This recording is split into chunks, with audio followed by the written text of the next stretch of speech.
व्यवसाय नहीं चलता है।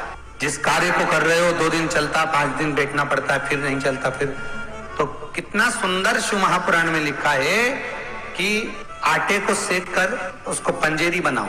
पंजेरी जानते हो, भगवान का प्रसाद। पंजेरी बनाओ, एक नारियल का गोला लो, गोटा, उसको ऊपर से काट कर उसमें पंजेरी को भर ली। जिस व्यापार को आप कर रहे हो उस व्यापार में चारों तरफ उसको घुमाकर शंकर जी का स्मरण कराकर, शंकर जी के चरणों से जो पानी नीचे गिरता है, वो जो पानी जलाधारी से नीचे आता है, उसकी 2 या 7 बूंद उस गोटे के अंदर डाल दीजिए और पीपल के वृक्ष के नीचे उसको इतना खड्डा खोद कर दबा दे और मिट्टी डाल दे। आकर शंकर भगवान पर दूध चढ़ा दीजिए और जल समर्पित कर दीजिए। जिस व्यापार को आप कर रहे हो वो कितनी भी घाटे में जा रहा हो, वो वापस उन्नति की ओर बढ़ना चालू हो जाता है। कितना भी घाटा लगाओ, कर्जे में भी अगर आप डूब रहे हो तो उन्नति की ओर बढ़ना चालू हो जाता है। जिनकी किडनी, लीवर काम नहीं करता, डायलिसिस चल रहा हो, किडनी काम नहीं कर रही हो, लीवर काम नहीं कर रहा हो, या किसी रूप में भी नस नाड़ियां चौक पड़ी हुई हो, तो शिव महापुराण की कथा कहती है 5 पीपल के पत्ते शंकर को समर्पित कर दो।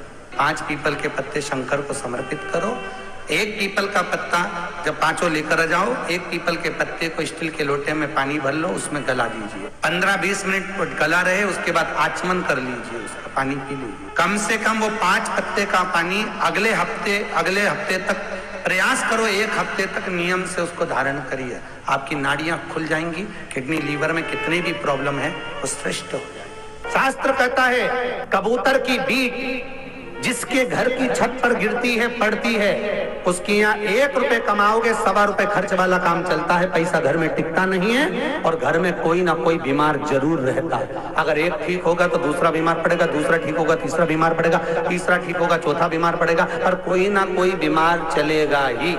उसके घर में शांति नहीं रहती, अशांति बनी रहती है। घर में 4 लोग भी रहेंगे तो अशांति रहेगी, 2 भी रहेंगे तो अशांति रहेगी। घर से बाहर निकलेंगे तो शांति रहेगी, घर में जैसे ही गए अशांति चल। मतलब कबूतर की बीट उसकी छत पे गिर रही है, कबूतर की बीट उसके यहाँ पड़ जाए। तो हमारे यहाँ फिर इसका वर्णन क्या करा, तो शिव महापुराण की कथा कहती है महाराज शंकर भगवान पर कलश के अंदर थोड़ा सा कपूर और काली तिल जल में डालकर शिव जी को चढ़ाया जाता है। उस जल को कटोरे में झेल कर लाया जाता है। घर की छत पर उसको महीने 2 महीने में 1 बार छीटा जाता है, जिससे घर से बीमारी, अशांति ये सब शांत होते हैं और घर में लक्ष्मी का आवक बढ़ती है। जिसके यहाँ कबूतर की बीट गिरती है उसके लिए, सबके लिए नहीं है। जिसके यहाँ कबूतर आके बैठते हो, बीट करते हो, गंदगी करते हो, उसके लिए महीने 2 महीने में 4 महीने में 1 बार करना चाहिए। पर बहुत ध्यान दें, यदि आपके घर में लक्ष्मी की अगर कमी हो रही है, पैसा टिक नहीं रहा, बहुत मेहनत कर रहे हो, लक्ष्मी नहीं आ रही है, बहुत प्रयास करने पर भी सुख शांति नहीं है, तो प्रयास करना दक्षिणवर्ती शंख या गणेश शंख, दोनों में से कोई सा भी एक शंख हो, दक्षिणवर्ती या गणेश, उसमें पानी भर दो, उसमें एक चांदी का सिक्का डाल दीजिए। उस पानी को रोज कटोरी में निकालकर व्यापार व्यवसाय वाली जगह पर छींट दीजिए।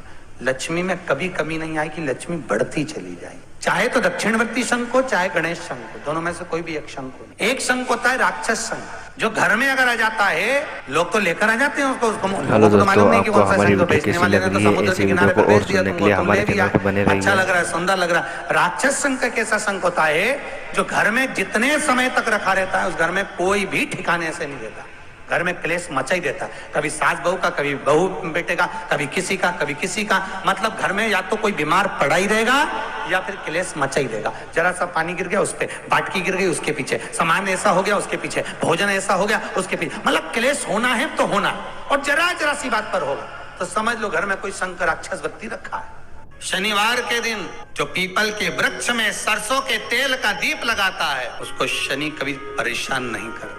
एक बात हमेशा ध्यान रखिएगा, मान लो अगर कोई भारी रोग ऐसा शनि महाराज के कारण हो गया हो, अच्छे काम करते करते उल्टे हो रहे हैं, होते हैं किसी किसी के साथ में, विपरीत परिस्थितियां आ जाती है, अच्छा करने जाओ बुरा हो जाता है, अच्छा कर्म करने जाओ बुरा हो जाता है।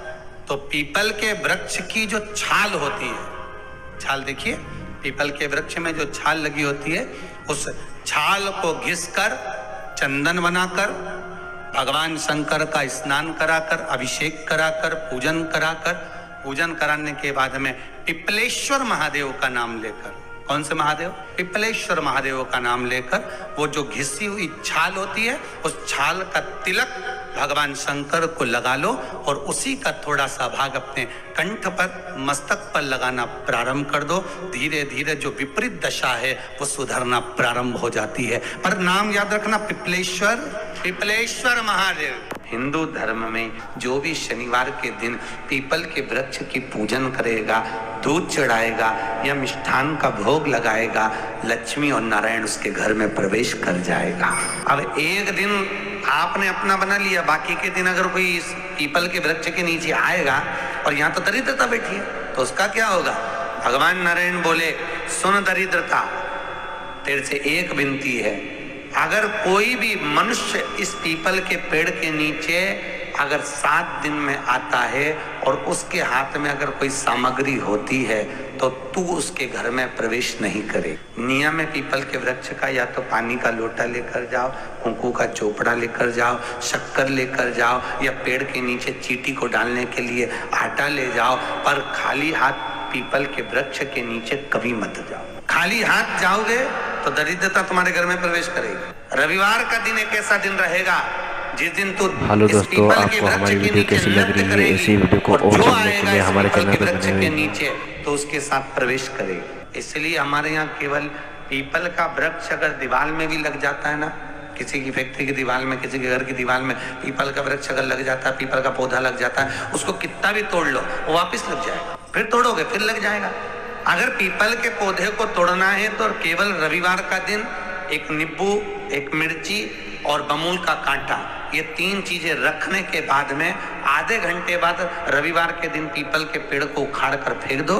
दूसरी बार कभी पीपल दीवार में लगता ही नहीं, कभी नहीं लग सकता। घर में दीवारों पर अगर पीपल लग भी गया है, इसलिए पीपल के वृक्ष को उखाड़ने का, अगर घर में पीपल लगा हुआ है या पीपल का पौधा हमारे घर में लग गया, उसको उतारना, निकालना, लगाना, तो पीपल के वृक्ष को अगर निकाला जाता है तो रविवार के दिन, और अगर पीपल के वृक्ष को कहीं लगाया जाता है तो सोमवार के दिन या मंगलवार के दिन, बुधवार के दिन, इन दिनों में लगा सकते। शनिवार का दिन एक ऐसा दिन होता है जिस दिन पीपल के वृक्ष को कहीं जाकर लगाया नहीं जाता, क्योंकि शनिवार के दिन पीपल के वृक्ष के नीचे लक्ष्मी रहती है। हम अपने हाथों से अगर पीपल का वृक्ष किसी दूसरी जगह पर शनिवार को रोपित करते हैं तो हमारे घर की लक्ष्मी अपने घर से छिन्न होकर चली जाती है। जिसके यहाँ रात्रि में बर्तन झूठे पड़े रहते हो, उसके घर में इस दरिद्रता को लेकर तुम प्रवेश कर जाना। जिसके यहाँ रात्रि में बर्तन झूठे पड़े हो, वहां लेकर प्रवेश कर जाओ। दूसरी जगह दुर्वासा जी बोले, जो स्त्री घर में दोपहर के समय पर सो रही हो, उसके घर में इसको लेकर प्रवेश कर जाइए। दोपहर के समय में घर पर सो रही हो, इस दरिद्रता को लेकर प्रवेश कर जाइए। तीसरा, जिसके यहाँ पर दरवाजे पर कांटे वाले पौधे लगे हों, उस घर में इस दरिद्रता को लेकर प्रवेश कर जाइए। दाता और विधाता, लक्ष्मी और दरिद्रता के सगे भाई हैं। दाता को फिटकरी प्रिय है, विधाता को नमक प्रिय। ये दोनों हमेशा लक्ष्मी को और दरिद्रता को दोनों को समझाते थे, दोनों में प्रेम बढ़ाते थे। आज भी हिंदू धर्म की रीति है, यहाँ तो ठीक है, जिसके यहाँ पर भी अगर थोड़ी सी भी परेशानी होती है, थोड़ा सा क्लेश होता है, अशांति होती है, लक्ष्मी नहीं टिक रही हो, काम नहीं बन रहे हो, बहुत प्रयास करा जा रहा हो और हमारा कार्य नहीं होता, तो क्या करते हैं? फिटकरी और नमक को पानी में डाल देते हैं और घर में पोछा लगा देते हैं। आप लोगों ने आजकल फेसबुक पे भी पढ़ा होगा, व्हाट्सएप पे भी पढ़ा होगा। तो क्यों लिखा उसमें? उसका कारण ही केवल ये है कि दाता और विधाता की प्रियता। इतना भी बेटा क्रोधी हो, जिद्दी हो, चाहे अपशब्द कहने वाला, बहुत ध्यान देना मेरा बेटा, कितना भी जिद्दी हो, कितना भी क्रोधी हो, गलत संगत पर भी चल रहा है, तो निवेदन है, शंकर के मंदिर में लाल चंदन और शहद, इन दोनों को बेटे का हाथ लगवाकर गलत संगत में जा रहा है, क्रोध कर रहा है, चिड़चिड़ कर रहा है, बेटे से लाल चंदन और शहद का लेपन शिवजी के शिवलिंग पर जरूर करवा।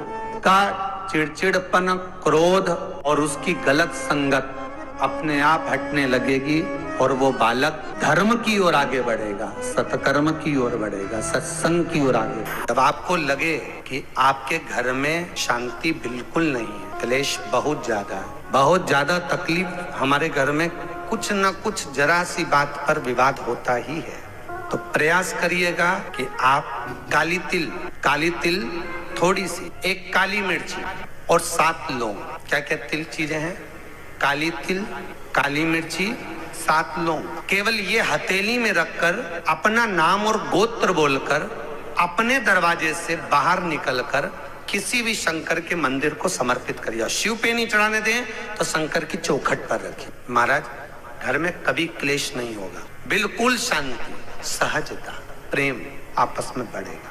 गांठ आपको बता दी गई है या किसी व्यक्ति को बताया गया हो कि शरीर में गांठ है और इसको जांच कराना पड़ेगी, या शरीर में कोई गांठ हो गई और गल नहीं रही हो, डॉक्टर को दिखाने से आप डर रहे हो, तो उसके लिए बहुत सुंदर प्रयोग है महाराज। आप भगवान शंकर को 31 बेलपत्र 31 बेलपत्र शहद में भिगोकर शंकर को समर्पित कर दो। आज की रात्रि को 12 बजे पूरी 31 बेलपत्र वापस लेकर आ जाइए। सुबह प्रतिदिन कुछ खाए पिए बिना केवल जल का पान आपने करा, उसके बाद उस बेलपत्री का बीच का जो पत्ता है उसको खा लेना। दोनों पत्ते ठंडे करने के लिए रख दें। आप 31 दिन तक वो बेलपत्र एक एक बीज का पत्ता खाएंगे। 32वें दिन आपको दिखेगा कि आपकी जहां शरीर में गांठ होगी वो गल गई होगी, शरीर में कहीं पर भी गांठ होगी वो गल गई होगी। तो शास्त्र कह रहा है चाहे वो गांठ किसी भी जगह पर हो उसको गला देती। श्री शिवाय नमस्तुभ्यम, सब बोलिए एक बार जमकर, श्री शिवाय नमस्तुभ्यम। प्रैक्टिकल जरूर करना। तो आपको वीडियो कैसी लगी, ऐसी वीडियो को और सुनने के लिए हमारे चैनल पर बने रहिए और ज्यादा से ज्यादा इस वीडियो को शेयर करें। इस भाव का आनंद करते हुए आज